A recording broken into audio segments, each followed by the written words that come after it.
네, 시청자 여러분 안녕하십니까? 태극 FM 유튜브 생방송을 시작하겠습니다.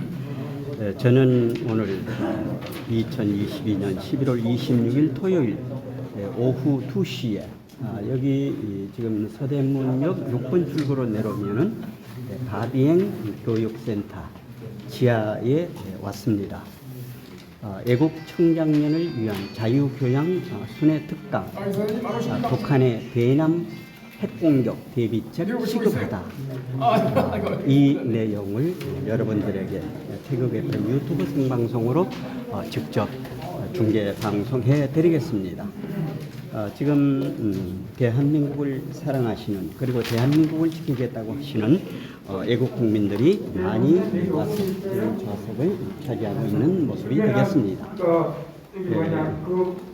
오늘 연사로는 노재봉 전 국무총리, 그리고 박찬종 변호사, 고용주 자민당 자유민주당 대표, 윤용 부주연 대표, 이계성 대수천 대표, 김태우 해관부 연구위원, 김은고 플러스 포럼. 지금 현재 시작하기 앞서서 잠시 내용을 스케치해 드리겠습니다.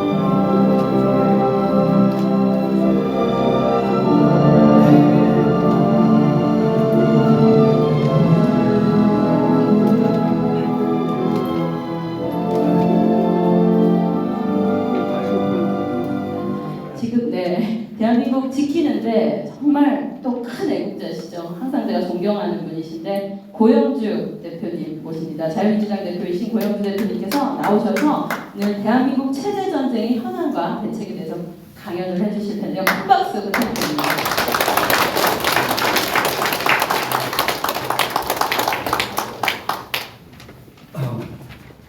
여기 와서 오늘 젊은이들이 오실 거라고 생각해서 준비를 해왔는데 전부 어르신들만 계시고, 그런데 마침 우리 윤영 교수님께서 전교조 때문에 그렇다, 이거를 깨야 된다 말씀을 하셨는데, 전교조가 표방하는 참교육이 이적 이념이라는 걸 우리나라에서 제일 처음 발견한 게 바로 저입니다. 그래서 1989년에 전교조를 한번 해산시켰었는데 1999년에 김대중 정부 들어서 가지고 다시 이제 합법화가 됐는데, 그래서 제가 오늘은 전교조 얘기를 좀 하도록 하겠습니다. 우리 윤 교수님이 말씀하신 대로 전교조가 구축해 놓은 이 진지를 어떻게 돌파해 나갈 수 있을 것인가. 그 진지전이라는 얘기 많이 들어보셨죠? 그게 이제 이태리 공산주의자 그람시가 생각해낸 건데, 왜 그런 생각을 했냐면은 원래는 공산주의 이론에 의하면은 프롤레타리아 혁명에 의해서 자본주의 국가를 뒤집어엎고 공산주의 국가로 만드는 것이 원래 계획이었어요. 그런데 서구에서 프롤레타리아 혁명, 노동자 농민한테 농민을 끌고 혁명을 일으키려고 해보니까 노동자 농민들이 다 잘 살고 있는 거예요. 또 자유민주 체제에 다 익숙해져 있는 거예요. 그러니까 그런 폭력혁명이 안 되는 겁니다. 그래서 생각을 하는 것이, 그러면은 이 사람들이 생각하는 거를 먼저 그거를 생각을 바꿔놔야 되겠다. 우리나라 말로 하면 의식화입니다. 의식화. 그 각 분야를 언론, 문화, 예술, 뭐 할 것 없이 각 분야를 전부 의식화를 시켜서 그래서 이제 폭력혁명 대신에 의식화된 그런 민중을 중심으로 해서 투표로 정권을 장악한다든지 그런 식의 이제 생각이, 그래 각 분야의 진지를 구축한다. 그래서 한 것이 이를테면은 진지론인데, 그 진지론을 어떻게 깰 것이냐, 거기에 대해서 제가 말씀을 좀 드리도록 하겠습니다. 원래 전교조 분야의 교육 쪽에 말씀을 좀 듣도록 하겠습니다. 교육에서 학생들이나 지식인들이나 전부 다들 원래는 자유민주주의 론자들입니다. 그런데 그거를 공산주의로 지향하는 목적을 공산주의로 바꿔야 되는데 학생들을 그냥 공산주의로 바꾸려고 그러면은 우리 그동안의 교육에 공산주의는 나쁜 거라고 교육을 받았기 때문에 쉽게 그게 안 바뀌어집니다. 그래서 공산주의자들, 좌경 이념자들은 무조건 거짓말을 합니다. 거짓말, 사기로 정권을 장악하려고 그러는데, 그래서 사실상은 공산주의이면서 공산주의가 아닌 척하게 저걸 바꿔주는 겁니다. 그게 그래서 들여놓은 것이 참교육이라는 이론입니다. 참교육. 참교육을 듣고 어느 학부모가 저게 공산주의 이론을 가르치는 거구나라고 누가 생각하겠습니까? 아무도 그런 생각을 안 했죠. 특히 전교조가 처음 나타난 1989년 무렵에는 우리나라 교육계에 진짜로 뭐 촌지라든지 또 뭐 학생들 선생님이 구타를 한다든지 또 순전히 입시위주 교육을 한다든지 그래가지고 학부모들이 이 교육에 대해서 엄청난 교육의 구조에 대해서 엄청나게 거부감을 느끼고 있을 때 딱 참교육이라는 말을 들이대니까 학부모들은 이거는 여태까지 교육이 아닌 다른 교육, 그러니까 매질도 하지 않고 촌지도 안 받고 또 입시 위주가 아닌 인성 위주의 교육을 하겠다는 뜻인가 보다 스스로 그렇게 생각했는데 그 참교육의 정의에 대해서 전교조 선생님들은 한 번도 그런 설명을 한 적이 없습니다. 말만 참교육이라고 했지 그 참교육이 내용이 뭐라고는 말을 안 했습니다. 그러면 참교육이 실제는 뭐겠습니까? 참교육이라는 것은 일본 교육 황폐화의 주범이라고 그러는 일본 교원노조에서 주장하는 참 진짜 진교육을 우리나라 말로 바꿔서 참교육이라고 번역을 한 겁니다. 그런데 그러면 과거 교육은 왜 거짓 교육이고 지네들이 왜 참교육이냐? 이 사람들 주장에 의하면은 종전의 교육은 이 학생들 대부분은 민중계급의 자식이고 또 이 학생들이 사회에 나가면은 그 중에서 부르주아가 될 사람들은 극히 소수고 대부분은 민중계급이 될 텐데 민중계급의 자식이고 앞으로 민중계급이 될 학생들한테 자본주의 교육, 자본가를 위한 자본주의 교육을 시키는 것은 이거는 잘못된 교육이다. 이거 가짜 교육이다. 그러면 어떤 것이 진짜 교육이냐? 이 민중이 주인이 되는 나라를 만드는 교육, 민중민주주의 국가를 만드는 교육, 민중혁명 역량을 키워주는 교육이 진짜 교육이다.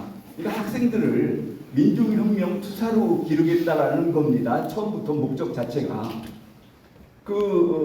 제가 애국단체 활동을 시작하게 된 것이 제가 2006년도에 검찰을 퇴직을 하면서 나올 때 보니까 조선일보 사설, 동아일보 사설 이런 인류 메이저 신문의 사설들이 전교조에 대해서 폐해를 알기는 아는데 뭐라고 그러냐면은 하루빨리 참교육 본래의 정신으로 돌아가야 될 것이다. 그러면은 뭡니까? 민중혁명 역량을 키우는 정신으로 돌아가야 된다는 얘기 아닙니까? 그래서 이거를 그대로 두면은 매년 몇십만 명씩 공산주의자를 길러내는데 이거 체제 경쟁이 되지 않겠다. 그래서 제가 이 참교육의 실태를 알리려고 애국단체 활동을 시작하다가 지금 여기까지 왔습니다. 그런데 그러면은 제가 민중민주주의가 이적 이념이라는 걸 처음 밝혀낼 때도 대검 공안부장님조차도 민중이 주인이는 나라를 만들겠다는데 뭐가 잘못이냐? 그러니까 지금 전혀 지금 그 민중민주주의가 뭔지를 전혀 모르고 있는 겁니다. 그래서 이제 왜 전교조가 얘기하는 민중민주주의 교육이라는 게 결국은 저게 공산주의 교육이고 수령 1인 독재 체제로 가자는 교육인지 그 얘기를 조금 설명을 좀 드리도록 하겠습니다. 공산주의 이념은 이게 공산주의라는 게 제가 누차 한번 말씀드리지만 사회적 약자를 이용해서 정권을 획득하려는 사기극입니다. 공산주의로는 전부 사기예요. 전부 거짓말로 이루어져 있습니다. 그래서 우리가 알고 있는 공산주의 이념이라는 것은 일종의 노동자 농민이 주인이 된다든지 또 능력에 따라 이루고 필요에 따라 분배한다든지 또 계급이 없는 사회라든지 이런 우리가 알고 있는 모든 공산주의에 대한 상식들은 전부 공산주의 이념의 선전 이론들입니다. 그러면은 공산주의 지금 뭐 민주주의 되는 나라를 만들겠다. 이거는 이제 왜 이게 민중이라는 말로 바뀌었냐면은 우리나라에서 1983년까지 불임 사건 재판할 때까지는 학생들이 공산주의를 맘 놓고 주장을 했었습니다. 그런데 재판을 받다 보니까 공산주의 이론을 얘기를 하면은 법정에서 판사한테 불리한 처분을 받게 되는 거예요. 그래서 그 당시에 좌익들의 상층부에서 법정투쟁 지침이라는 게 내려왔습니다. 법정투쟁 지침이 뭐냐면은 경찰에서 붙잡히면 무조건 묵비권을 행사한다. 그리고 할 수 없이 자백을 했으면은 검찰에 가서는 전면 부인한다. 또 검찰에서 자백을 했어도 법원에 가서 또 전면 부인한다. 전부 이제 공무원에 의한 자백이다. 이런 식으로 전면 부인하고 그 중에서 가장 중요한 것이 자기가 공산주의자라는 것은 절대로 밝히면 안 된다. 이런 그 지침이 내려왔습니다. 그래서 그 다음부터는 우리나라에서 체포되는 사람들이 좌익들이 자기가 공산주의자라는 얘기를 안 합니다. 그 전까지는 공산주의자라는 걸 자랑스럽게 얘기를 했었습니다. 그런데 그러면 공산주의라는 얘기를 안 하면 이 사람들이 공산주의 이념을 버렸을까요? 안 버리죠. 그래서 바꾼 이름이 민중민주주의입니다. 민중민주주의. 이거는 뭐 이것도 지가 머리를 쓴 것도 아니고 북한에서 얘기하는 인민민주주의를 인민을 민중으로만 바꿔가지고서는 그 얘기를 하는 겁니다. 그러면은 제가 지금 이제 앞으로 말씀드릴 얘기는 공산주의가 노동자 농민이 주인이라고 그러는데 실제로는 노동자 농민이 주인이 아니고 수령 1인 독재다로 가게 돼 있는 거다. 그게 진짜 이론이다. 실천 이론이다. 그러면 민중민주주의도 민중이 주인이 된다고 하는 이것도 민중혁명이 성공하면은 노동자 이외에는 전부 털어버리고 그리고 권력에서 배제를 하고 결국은 노동자 중심의 국가를 만든다고 그랬다가 결국은 수령 1인 독재가 되도록 돼 있는 것을 지금 설명을 드리려고 합니다. 공산주의 이론에 의하면은 노동자 농민이 주인이 된다고 했는데 실제로 노동자 농민이 주인이 될 수 있느냐? 그런데 세계에 있는 공산주의 국가 어디를 봐도 노동자 농민이 주인인 국가는 없습니다. 전부 수령 1인 독재 체제. 제한은 관리도 못하는데 무슨 옛날에 소련도 그렇고 중공도 그렇고 북한, 쿠바 공산주의 국가는 어느 공산주의 국가든지 전부 수령 1인 독재 체제가 되게 돼 있습니다. 그 당시에 우리나라 사람들은 공산주의 이념을 잘 몰라가지고 공산주의가 이론은 옳은데 현실이 그에 따르지 못해서 전부 그렇게 된 거다라고 생각을 했는데 그게 아니고 공산주의 이론은 이론 자체가 실천 이론이 그렇게 되게 돼 있는 겁니다. 왜 그렇게 되느냐 그 과정을 설명을 드리겠습니다. 공산주의 이론에서 노동자 농민이 주인이라고 했는데 실제 노동자 농민이 주인이 되는지를 보겠습니다. 공산주의 실천 이론에 들어가면은 계급 간의 권력을 나눠 가질 수 없다. 농민을 믿지 말라. 농민에게는 절대 권력을 나눠주면 안 된다. 그렇게 되어 있습니다. 왜 농민에게 권력을 나눠주면 안 되느냐? 농민은 땅에다가 농사를 짓는 사람들이기 때문에 이 땅에 대한 애착이 강하다는 겁니다. 그래서 이 사적 소유에 대한 욕구가 강하기 때문에 언제든지 부르주아들과 영합할 수 있는 그런 기회주의적 속성을 가지고 있다. 그래서 농민에게는 권력을 나누지 말라. 그러면 말은 노동자 농민이 주인이 되는 그런 사회라고 했는데 농민을 배제해 버리니까 이제 다수가 소수를 지배해서 더 민주적이라는 말은 이제 말이 안 되는 거죠. 그래도 그럼 노동자는 주인이 될 수 있느냐? 그러면 이 사람들이 또 실천 이론에 가면 어떻게 얘기를 하냐면은 수백만 수천만 되는 노동자들이 어떻게 효율적인 주권 행사를 할 수 있겠느냐? 효율적인 주권 행사를 하기 위해서 노동자들의 주권을 공산당에게 위임해야 된다. 그게 공산당 조직 원리인 민주주의 중앙집권제, 민주집중제라고 하는 그 이론입니다. 그래서 노동자들이 갖고 있는 주권을 노동자 농민의 주권이라고 했다가 아까 농민을 빼버리고 노동자의 주권이라고 했다가 그 노동자의 주권마저 공산당에다가 주어버리는 겁니다. 그러면 주권자는 공산당이고 노동자는 주권자가 아닌 겁니다. 이 주권이라는 건 절대적인 권력이기 때문에 이 주권자의 지시에 대해서는 절대적으로 복종을 해야 됩니다. 그 나라 안에서 그 주권이 미치는 한에 대해서는. 그러면 그 공산당원들은 그럼 주권자가 될 수 있느냐? 공산당원도 수만 명, 수십만 명이 있는데 이 사람들이 어떻게 효율적인 주권 행사를 할 수 있겠습니까? 그래서 그 공산당이 가지고 있는 주권을 중앙위원회에다가 다시 위임을 합니다.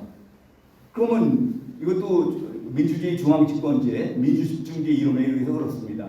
그러면은 중앙위원회는 그러면은 주권자가 될 수 있느냐? 중앙위원회도 수백 명이 있는데 중앙위원들이 어떻게 이 사람들이 효율적인 주권 행사를 할 수 있겠습니까? 그래서 다시 그거를 정치국에다가 위임을 합니다. 그럼 정치국은 제대로 된 주권자가 될 수 있느냐? 정치국원도 수십 명이 있는데 이 사람들이 어떻게 효율적인 주권 행사를 할 수 있겠습니까? 그래서 효율적인 주권 행사를 위해서 정치국이 갖고 있는 그 주권을 수령 1인에게 위임하도록 되어 있습니다.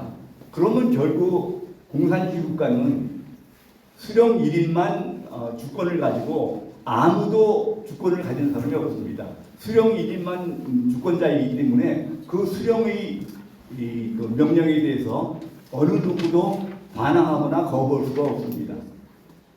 그래서 이런 식으로 많은 노동자 농민이 주권자가 된다, 주인이 된다라고 했지만 실제로는 실천 이론으로 들어가면은 수령 1인만 주권자고 나머지는 전부 종이 되는 거나 마찬가지고 그리고 그러니까 민중민주주의나 진보적 민주주의나 뭐 이렇게 그 인민민주주의나 뭐 해봐도 그러면은 아까 말씀드린 것처럼 인민민주주의 정부가 들어섰다 그러면은 바로 또 거기서 인민과 농민 이런 사람들은 다 제외하고 노동자만 남겼다가 다시 수령 1인 독재 체제가 되고 그런 식으로 해가지고 그래서 지금 이 전교조가 가르치는 참교육이라는 거는 말은 자기네들이 공산주의를 지향한다고 말은 안 하지만 참교육이라는 걸 통해서 참교육이 뭐라고 그랬는지 기억나십니까? 민중이 주인 나라를 만드는 능력을 키워주는 교육, 민중혁명 역량을 키워주는 교육이라고 말씀드렸죠. 그 민중혁명 역량을 키워주는 그 교육, 참교육을 통해서 학생들을 동원해서 민중혁명을 일으키려고 그랬던 겁니다. 그리고 왜 전교조라는 것을 만들었느냐? 전교조라는 것을 만들게 된 이유도 그 1986년쯤 되면은 전 대학가가 빨갛게 돼 버립니다. 그래서 대학생들이 완전히 의식화가 되는데 저희들은 공안기관에서는 이거 지금 어떻게 해야 되느냐 하고 걱정들을 많이 하고 있는데 전교조 내부에서는 이 좌익들 세계 내에서는 또 자기네들대로 불만이 있더라고요.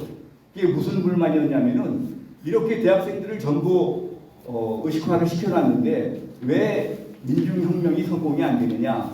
지네들이 거기에 대해서 심각한 토론을 벌였는데 결론이 뭐냐면은 4.19 혁명 때를 봐라.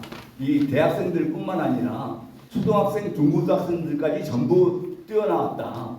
그래서 혁명이 성공하려면은 초등학생, 중고등학생들을 거리로 끌어내야 된다.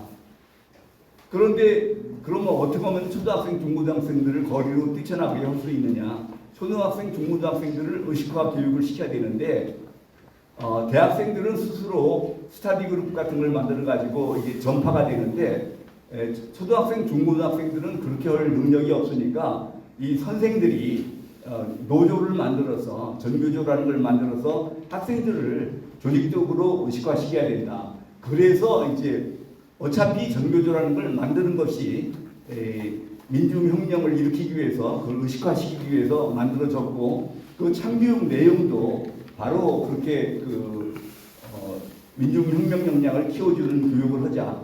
그러니까 이 전교조에서는 이 평가를 안 받으려고 했던 기억나십니까? 우리나라 어느 조직이든지 다 평가를 받습니다. 그런데 전교조는 평가를 안 받겠다고 그래가지고 한참 싸웠습니다. 그런데 그 당시에 전교조 대변인이라는 사람이 자기가 생각을 해봐도 전교조만 평가를 안 받겠다고 그러는 것이 너무 억지 같으니까 언론에 나가서 인터뷰를 할 때 전교조도 평가를 받는 것을 긍정적으로 검토를 해보겠다 그랬습니다. 그런데 저같이 전교조를 직접 연구한 사람이 들으면은 저거는 말이 안 되는 얘기거든요. 아니 그러면은 전교조 선생님들이 평가를 받으면은 학업 성적을 높이는 걸로 평가를 받겠다는 겁니까? 민중혁명 역량을 키워준 걸로 민중혁명 역량이 얼마나 키워졌는가로 평가를 받겠다는 겁니까? 그래서 민중혁명 역량을 키우는 거를 목적으로 하는 사람들한테 학생들 학업 능력을 얼마나 키워줬느냐로 평가를 받겠다고 그러는 건 말이 안 되는 얘기죠. 그래서 아니 저 대변인 저기 미쳤나 그랬더니 그 다음날 바로 잘리더라고요.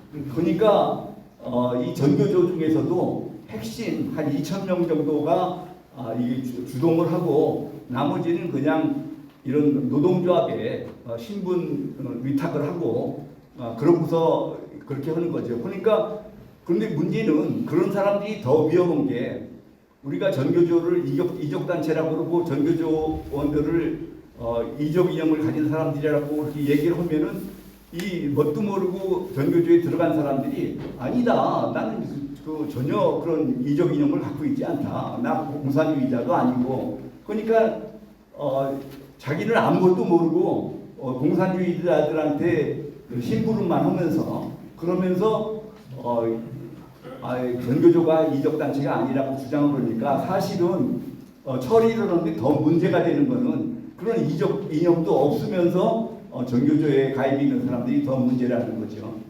그래서 이제 다시 이제 결론적으로 말씀을 드리면은 아까 우리 윤영 교수님 말씀하신 것처럼 우리 전교조가 그동안에 우리나라 학생들을 이념 교육을 시켜가지고 참교육이라는 이름으로 사실상은 공산주의 이념 교육을 시켜왔다라는 것. 그래서 그러면 저 진지를 어떻게 깨야 되느냐? 그러니까 지금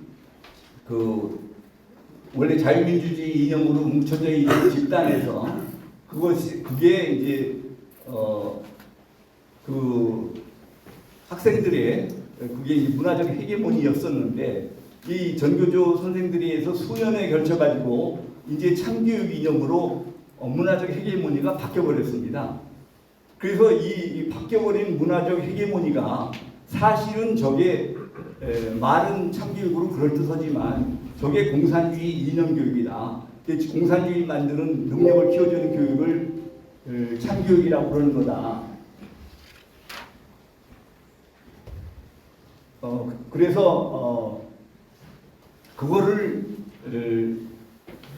학생들한테 또 이미 그런 교육을 받은 기성세대들한테도 그걸 가르쳐 줘야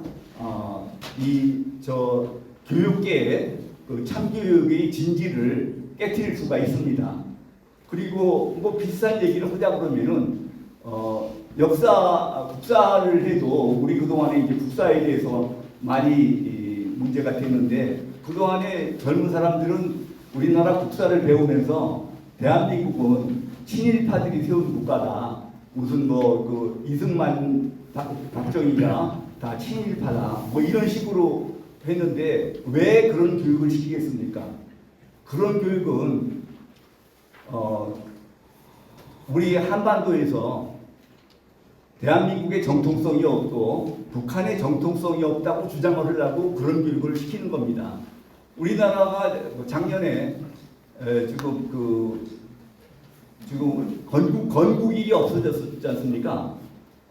원래 그 8.15 광복절이라는 거는 독립기념일, 건국일이라는 뜻으로 첫해, 둘째까지는 건국기념일이라는 걸로 그렇게 기념이 됐었는데, 무슨 어느 신문에서 잘못 보도가 되는 바람에 갑자기 두 번째부터 5회 광복절 뭐 이렇게 되는 바람에 계속 여태까지 뒤틀려서 왔는데, 그 1998년에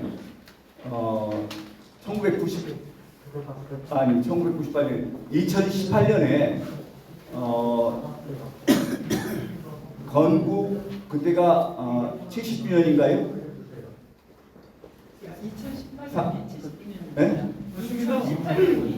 70주년. 건국 70주년을 하려고 그러니까 문재인 정부에서 우리나라가 그 1948년 건국된 게 아니다. 1919년 그 4월 13일인가요? 저기 그 임시정부 수립일이 우리나라 건국일이다. 그래가지고 2019년에 건국 100주년 행사를 성대하게 할 테니까 2018년에는 건국 70주년 행사를 안 하고 넘어갔지 않습니까? 맞습니다. 그런데 그 다음에 2019년 4월 달에 그런 건국 100주년을 남북이 같이 하자 그러니까 어떻게 됐습니까? 북한에서는 3.1운동도 인정 안 하고 상해 임시정부도 인정 안 하는 거 아시죠? 그러니까 48년 8월 15일 건국일도 없어져 버리고 19년 그 4월 13일 임시정부 수립일도 없어져 버리고 우리나라는 건국일이 없는 상태가 돼 버렸어요. 하여튼 이게 지금 왜 이런 장난질을 하느냐? 문재인이나 이 좌익 세력들이 하는 일은 하나같이 대한민국은 이런 정통성 있는 정부가 아니다. 북한이 정통성 있는 정부다. 이걸 지금 주장하려고 그러는 건데, 저 사람들이 왜 그런 주장하는 거를 이렇게 대한민국을 적화 통일하기 위해서 저런 주장을 한다라는 거를 우리가 젊은 학생들한테 가르쳐 주어야 북한 이 좌익들이 그동안 쌓아나온 진지를 돌파할 수 있다라는 말씀을 드립니다. 이것뿐만이 아니고 어느 분야를 다 해도 다 이 좌익들이 그런 거짓말로 가짜 저거를 당론을 잡아서 쟤네들이 세계문의를 장악하고 있는데, 이런 식으로 쟤네들이 실제로 추구하는 목적이 뭔지를 일러주어서 그것이 결국은 북한식 공산주의로 가자라는 주장이다. 이런 거를 알려줘야 이 지금 대한민국에 깔아놓은 이 진지들을 돌파해나갈 수 있다고 생각을 합니다. 예. 뭐 질문 있습니까? 감사합니다.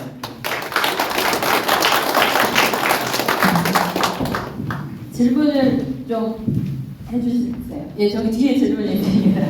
네, 질문.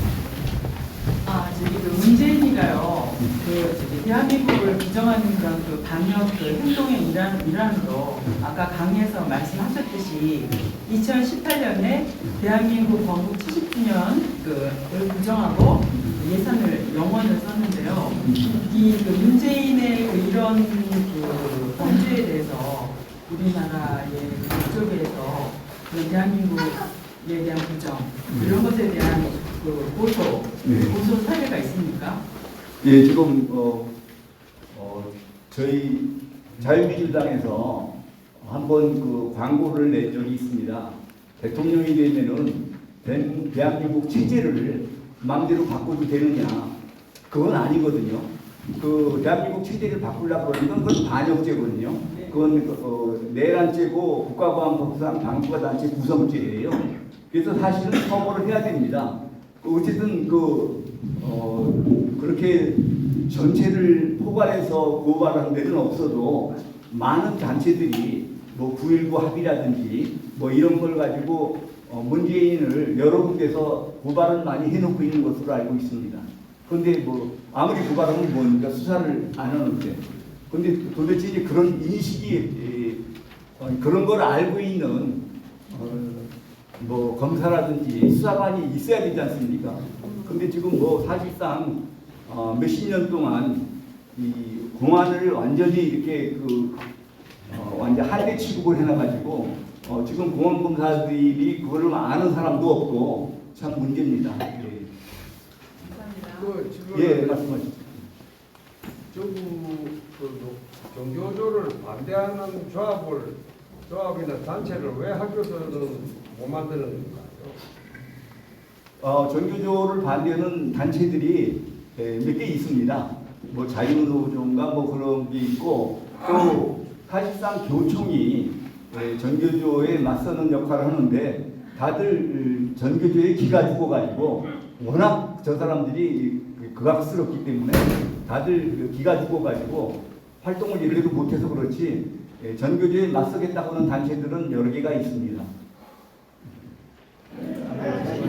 그래서 일단은 문진 합격을 하자 이렇게 되어 있습니다. 그리고 뒤로는 우리 우파 정당들이 통합하는 방법도 지금 논의를 하고 있습니다. 됐습니까? 예. 제가 질문하겠습니다. 예, 말씀하시죠. 지금 대한민국의 국가보안법이 좀 살아있습니까? 폐기됐습니까?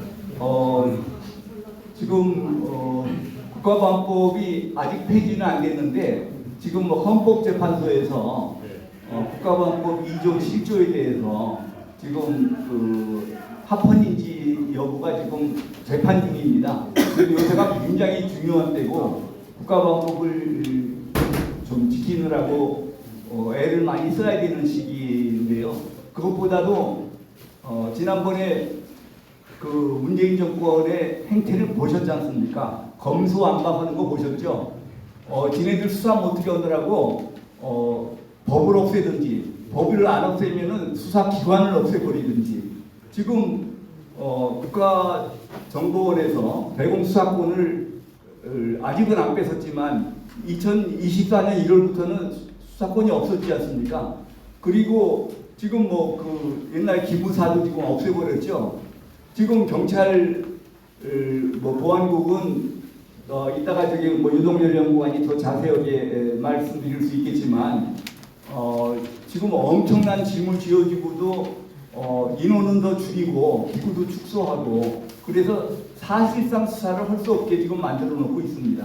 제가 왜 이게 줍느냐면 전남 강주군 포함면에 가면은 그 본무리가 목사가 지금 대안학교가 있는데 거기에는 아이들 입학할 때 졸업할 때 평양에서 축사 다 이루어지고 경기도 양주군에 있는 덕현고등학교 같은 학교에는 교실마다 김일성이 사진이 다 붙어 있다는데 대한민국 검찰이 살아있다고 그러면은 대한민국 국가보안법이 살아있다고 그러면은 그게 엄청나게 좀 다스려야 될 거 아니냐. 그래서 제가 하는 말. 지금 검수완박 말씀드렸지 않습니까? 네. 지금 경제범죄, 공무원범죄 빼놓고는 수사를 못하게 돼 있지 않습니까?